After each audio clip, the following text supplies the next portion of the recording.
Hello again. Welcome back to the Blind Model Builder. I'm Rod and I'm the Blind Model Builder. I thought I'd come back and shoot a video on this airbrush paint that I picked up from Hobby Lobby last week. I'm going to go ahead and mix it.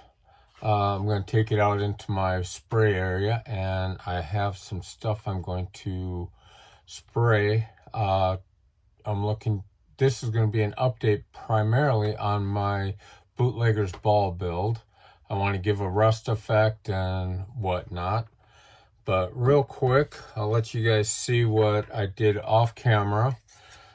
On the 63 Chevy, you're going to notice I had to trim out that area right there. Right now it's just kind of roughed in with some styrene.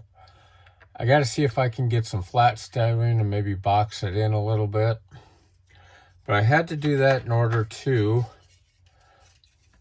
fit the motor I'm planning on putting in. If you notice where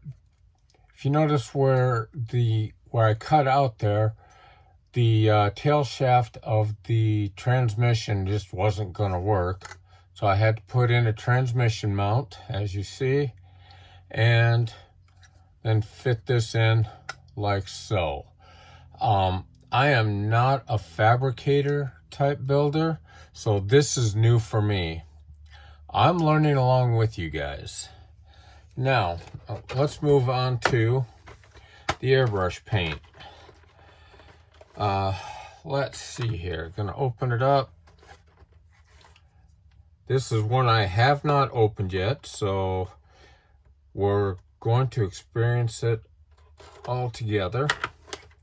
Now, I was reading the back of the box on this, and it says a mixture of 3-to-1. So, let's go ahead and get oh boy, these are in there. There we go. The color I'm primarily wanting is rust. So let me get my glasses out. We'll take a look at this. Let's see, what color are you? I gotta get some light on it. Rust. Hot dig. Here we go. Now I've got one of my mixing cups right here. So let's go ahead and mix it up. Let's see, it says 3-to-1. Oh, of course, these do not have any markings on them.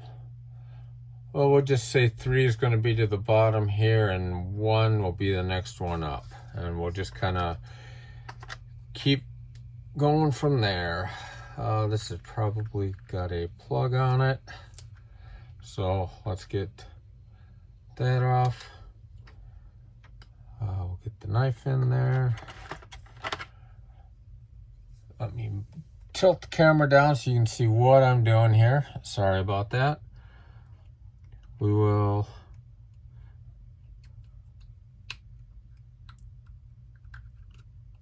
luckily this is a number 11 blade. I got lots of them and it needs to be changed anyway. I was doing a little bit of carving with it and it appears to be pretty unhappy. Oh, there we go, tweezers. And depending on how this mixes up will kind of tell me what airbrush I'm going to use. At this point, I'm thinking I'm going to use probably my Spartex, but I'm not completely, or Spar Max, excuse me. I'm not completely sure yet.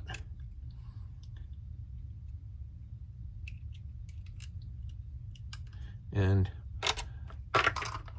I know a lot of you guys ask, or I've been asked, why I have so many airbrushes and why I go ahead and change between them. For me, it's comfort and ease of use. I don't like using the airbrushes that you kind of hold like that. Arthritis in the hand, and I'm right-handed, and if you look at my hand, it has had a lot of work done to it. And no, I'm not flipping you off. Those are just battle scars from my days of warehouse work and truck driving. Well, here we go. We're going to start. Oh, that is probably going to be enough right there. Let's go ahead and put that down, clean off the tip, put it back in. Now I think with this I'm going to use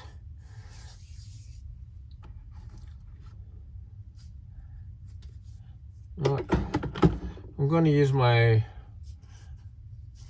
I won't use 4011. We'll go ahead and use my Barbatos Rex thinner or reducer. Let me get a pipette out. Oh, where do I have them hiding? There they are. Kind of. There we go. Now we'll go ahead and we'll just also need a stick here. I'll just break it in half for now. Okay.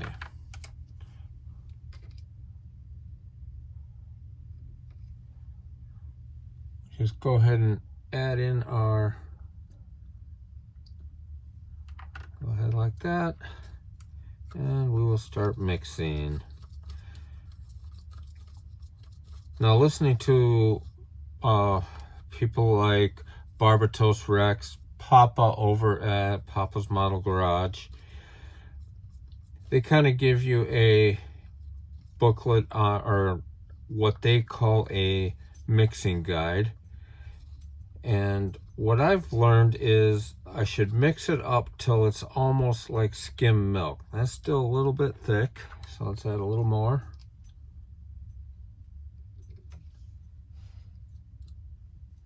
And like I said, when I take you guys, or when I go out to paint, I'll probably have to leave you guys here.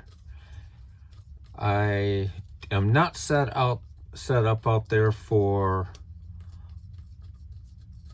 filming yet. Now if you look, whoop, a little bit high. If you look here, I can draw it up and the paint is starting to run back down the, this is not the easiest to do for me, but the paint is starting to run back down, so we're getting close. And it's still a little thick. This particular paint seems to be a little bit on the thick side as far as being used for airbrushing. So it's got to be thinned out quite a bit. And if you listen to Barbatos Rex, you can thin a paint down pretty much as thin as you want. That just means more coats. A little bit more. We're getting really close here. I'm seeing this as almost a 1-to-1.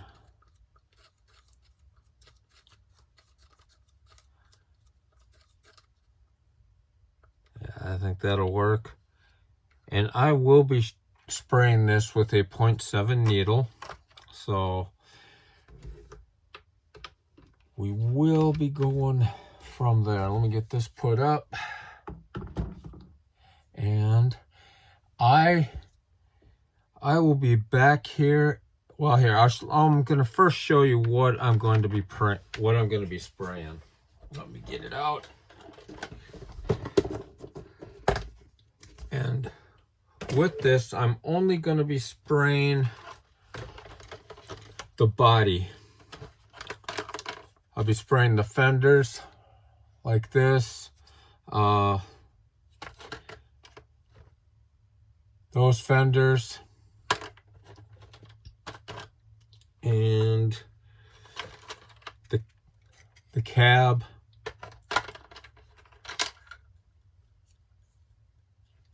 hood. I'm not going to be spraying the dash.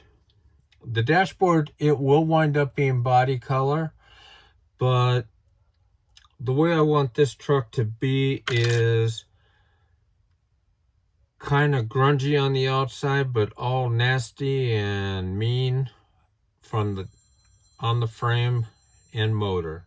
So I will be back in just a little while. For you, it'll be just like that. See you in a bit. I have not made it out to the paint booth yet. Ran into a little bit of a problem. If you notice, the paint separated on me. So that particular thinner does not work with this paint. I'm trying the flow medium that Hobby Lobby sells. I'm going to see if that might work a little bit better.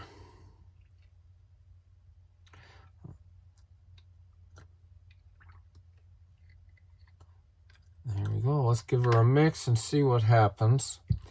It's not very often I get paints that chunk up like that. But live and learn, right? Ooh, my eye's all messed up. Sorry about that. Let's get this light moved down there. And I'm going to make life a little bit easier on me. One of the handiest little gadgets I've got is this. Makes quick work of mixing paint. And let's see. Let me get this cleaned off.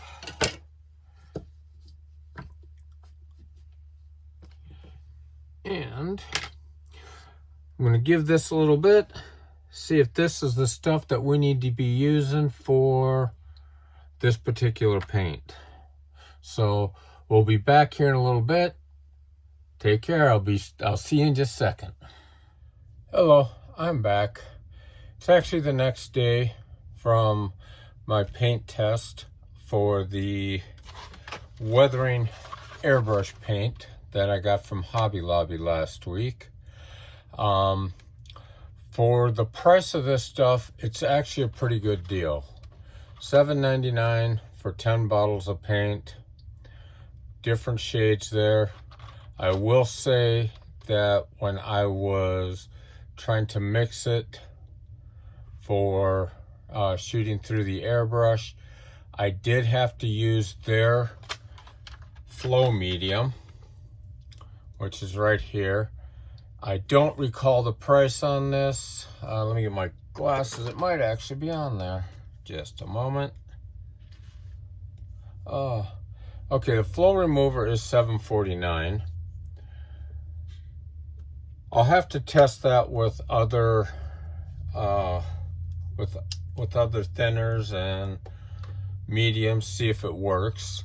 But it seemed to be all right, considering when I buy like this stuff, it winds up costing $11, $12. When I buy Barbatos's, let's see, let's go this way. No, I guess that was right the first time. When I buy this, I think it's about $12 a bottle. And then, of course, when you get into the Mr. Color stuff, that I've seen it going for about $15 for a bottle. So I guess in retrospect, it's not that bad of a price. Now, let me go ahead and show you the first coat of the rust preparation for the 37 Ford for my Bootleggers Ball group build that's hosted by Dirt Road Cinderella. And let me just tilt you down and bring it up there. As you can see, It actually covered really well. I kind of wish it was a little bit lighter. That's probably my fault. I did go over a black primer, and I do have to say this. What I've seen so far on this 37 Ford, it goes together really nicely. Nothing is glued. Everything is just kind of pressure fit. I've still got to do the, well, what I'm going to do for the weathering is something I've seen online. Let me put this back down. Something I've seen a couple other guys do. Whoop, there we go. I'm going to try the salt method. I've seen some guys put a real thin layer of paint, sprinkle the salt on, let it dry. I've seen some spray it with water and put the salt on. I'm going to try both and see how it goes. I might use one of my old test spoons to see if it's going to work before I apply it to this. I'd rather lose, what, 5 cents on a spoon as opposed to $20 on the model. So we're going to see what works best for me. Next time you see this truck, it'll probably have the salt on it. I'm not sure if I'm going to display or going to do a video on that or not. We'll have to see. And I know I've been working on that 3D printed motor. That is going to be put into prime here, hopefully over the weekend. Other than that, I think that's about it for today, and I'm going to end this video with a last shot of Bootlegger Ball 37 Ford in rust. There you go. All right, you guys have a great weekend. We'll talk at you later. Bye.